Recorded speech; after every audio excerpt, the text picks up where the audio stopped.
They say loneliness kills. But what if I told you, for some people, being alone is what keeps them alive? Picture this. The world is still asleep. Your phone is silent. And for the first time all week, no one needs you. In that silence, something stirs. Not fear, but peace. Some people don't just tolerate solitude. They crave it. They thrive in it. Because when the noise fades, they finally hear themselves. In this video, we're diving deep into the psychology of people who love being alone. Not because they've given up on the world, but because they've learned to find power in stillness. You'll discover why solitude can sharpen your mind, heal emotional wounds, and unlock the kind of clarity that only silence can give. This isn't just about being introverted. It's about the quiet warriors, thinkers, creators, survivors, who have turned solitude into strength. By the end, you may realize that being alone isn't emptiness at all. It's evolution.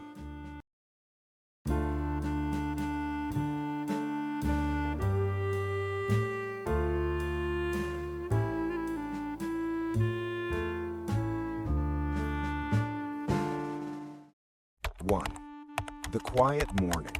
Why some people crave solitude. It begins in a quiet morning, the kind where the air feels untouched and the world hasn't yet remembered its chaos. The coffee is still steaming, sunlight spills through the blinds, and for a fleeting moment, there's no noise, no expectations, no one to perform for. Some people find that moment unbearable. They rush to fill it with voices, screens, and sound. But for others, that silence feels like oxygen. These are the ones who crave solitude, not as an escape, but as a return. When the world becomes too loud, too demanding, too fake, they retreat, not out of weakness, but survival. Alone, they can breathe again. Alone, their thoughts stop competing for space. They don't seek attention, applause, or constant connection. They seek alignment with themselves. Because in the quiet, they meet the only person who has never left them, their true self. And for them, that moment of stillness isn't emptiness, it's home. 2. The misunderstood introvert. When alone doesn't mean lonely. Most people misunderstand them. They see the quiet one leaving a party early or sitting alone in a cafe and assume sadness, or worse, arrogance. But what they don't see is the truth. Being alone is not their punishment, it's their peace. Introverts aren't avoiding people, they're protecting their energy. Their minds are built differently, wired to process deeply, to feel intensely. Science shows that introverted brains respond to dopamine in quieter ways. While others chase stimulation, they find satisfaction in stillness. Crowds drain them. Silence restores them. When they walk away from noise, it's not rejection, it's recalibration. They're tuning back into their own frequency, because that's where their creativity lives, where their real thoughts form. They may love people deeply, but they need solitude to love clearly. And here's the paradox. The same silence that others run from, the one that scares them, is where introverts find their strength. To them, solitude isn't loneliness. It's the sound of their soul breathing again. 3. Emotional safety. The hidden reason many choose solitude. Not everyone who loves solitude was born that way. Some were made that way, shaped by betrayal, disappointment, or the slow erosion of trust. They once opened their hearts wide, only to have them mishandled. They learned that vulnerability can be a weapon in the wrong hands. So they built walls, invisible, quiet, elegant, and called them boundaries. But deep down, it wasn't peace they were chasing. It was safety. Every unanswered message, every broken promise, every time they were told, "You're too much," or "You're too sensitive," carved a lesson into their soul. It's safer to stand alone than to beg to be seen. Psychologists call this the avoidant pattern, when solitude becomes a shield. Yet, beneath that armor still beats a heart that remembers connection. They're not cold, they're cautious. They're not detached, they're defending what's left of their trust. Their silence isn't absence, it's self-preservation. And every time they choose solitude over chaos, they're not running away from the world, they're running back to safety. 4. The psychology of solitude. What happens in your brain when you're alone? There's a strange kind of magic that happens when the world grows quiet. Neuroscientists say that when you're alone, your brain shifts into what's called the default mode network, the system that lights up when you're not focused on the outside world, but on your inner one. It's the space where imagination, reflection, and self-awareness are born. In solitude, the brain begins to repair itself. Thoughts untangle, emotions soften, creativity wakes up. When you're constantly surrounded by noise, conversations, notifications, expectations, your mind never truly rests. You're reacting, not reflecting. But when you step into silence, something sacred happens. Your thoughts stop running from you and start talking to you. You begin to notice the patterns, why you feel what you feel, why certain memories still sting, why some dreams never fade. That's why many of history's greatest thinkers sought solitude, not crowds. Thoreau built his cabin at Walden Pond. Virginia Woolf wrote about the need for a room of one's own. Einstein said, "The monotony and solitude of a quiet life stimulates the creative mind." They weren't escaping the world. They were listening for ideas too delicate to survive in its noise. In those hours alone, your brain rewires how it sees the world and yourself. The chaos fades and clarity takes its place. It's not that solitude makes you smarter or stronger. It simply returns you to your natural state, aware, conscious, alive.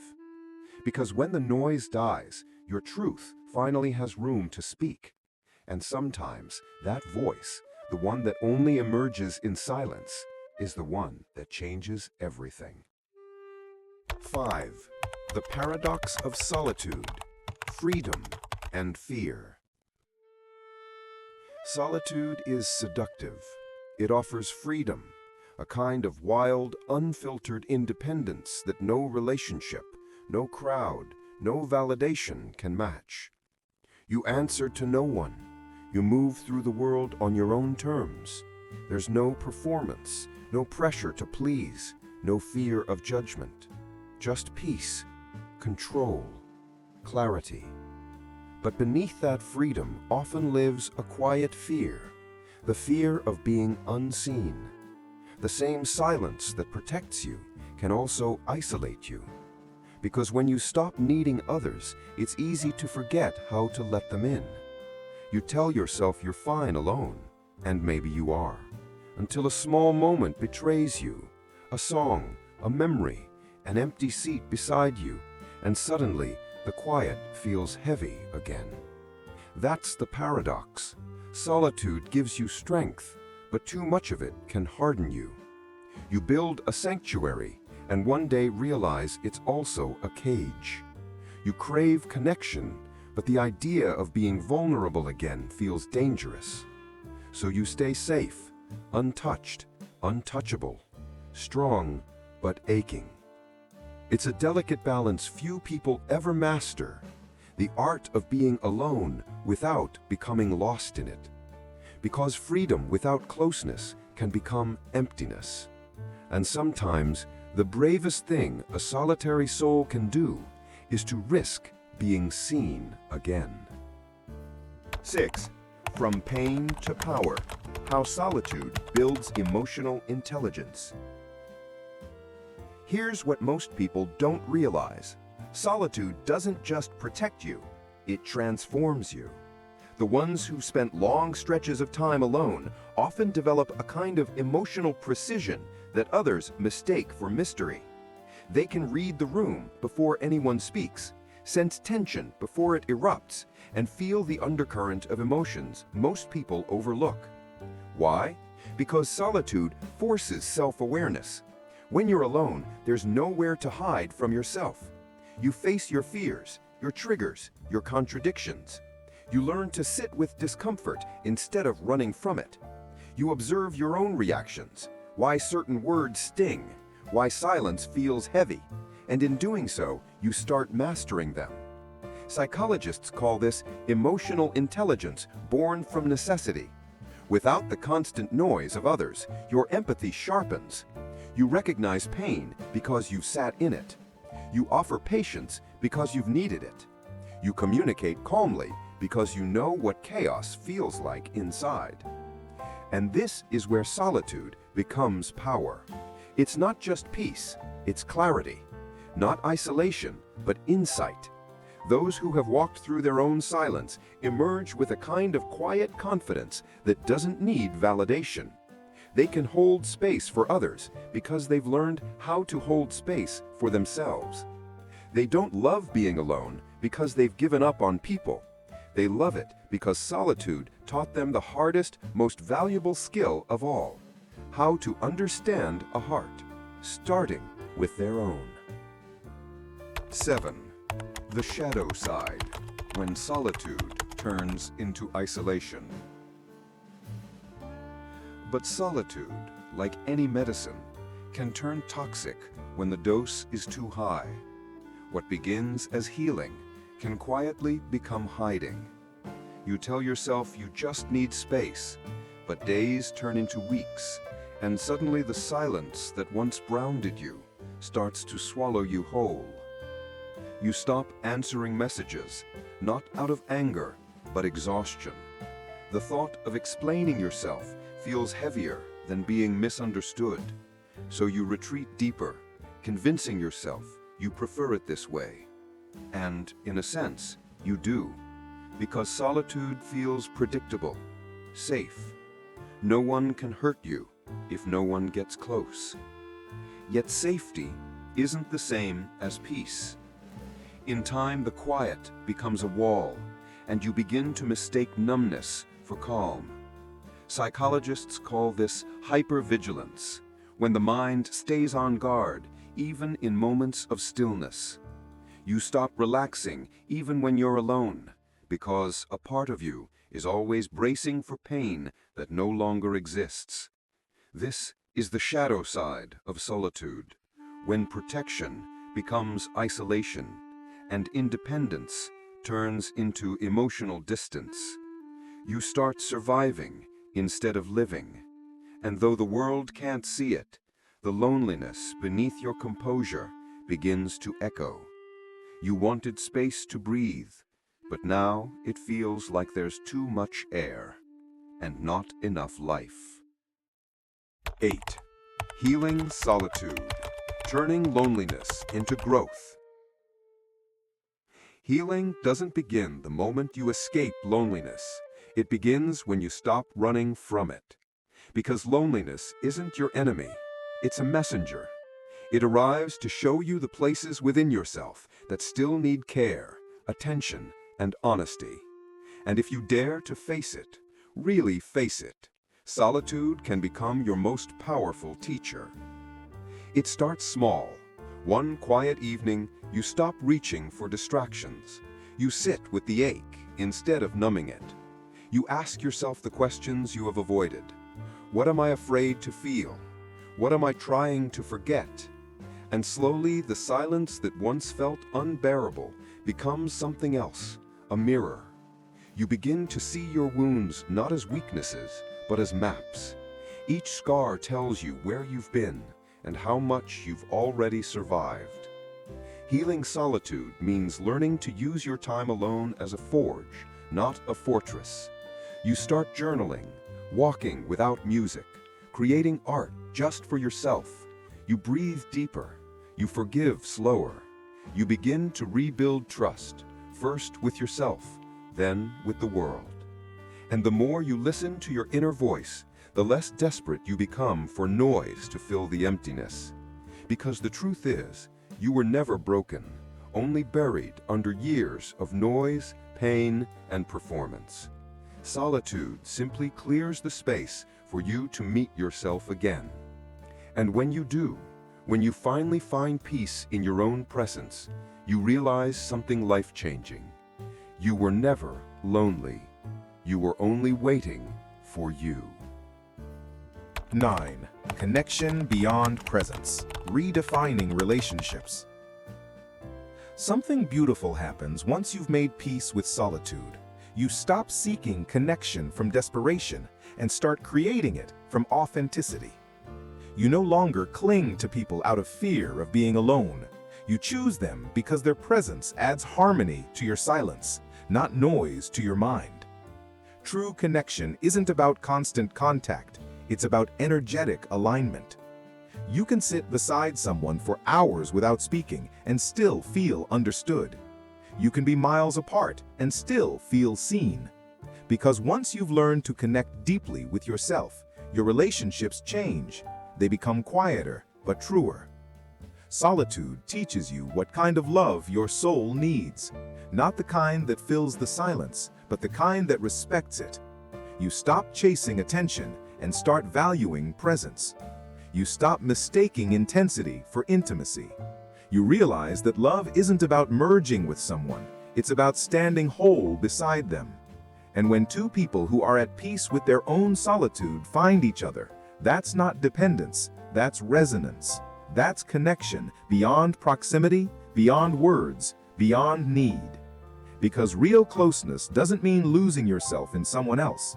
It means meeting another soul who reminds you of the peace you fought to build within your own. 10. The takeaway: loving yourself enough to be alone. In the end, solitude is not a sentence. It's a ceremony, a quiet initiation into the kind of strength no one can give you and no one can take away.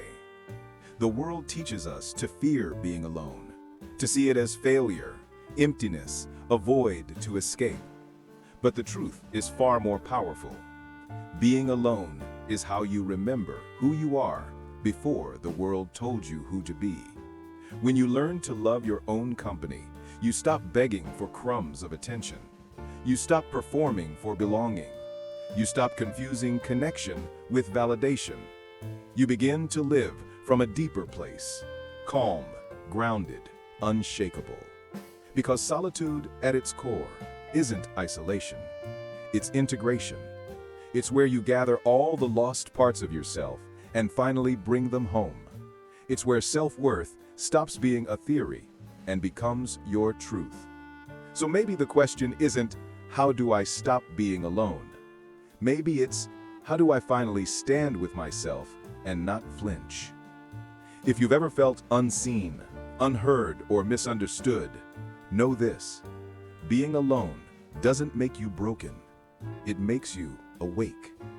And when you can sit in silence and still feel whole, you've already found what everyone else is searching for: peace, power, and the quiet kind of love that begins and ends with you. If this video resonated with you, share your thoughts in the comments. I'd love to hear your perspective. Don't forget to subscribe to The Archetype for more deep dives into the hidden layers of the human psyche. Until next time, stay curious, stay conscious.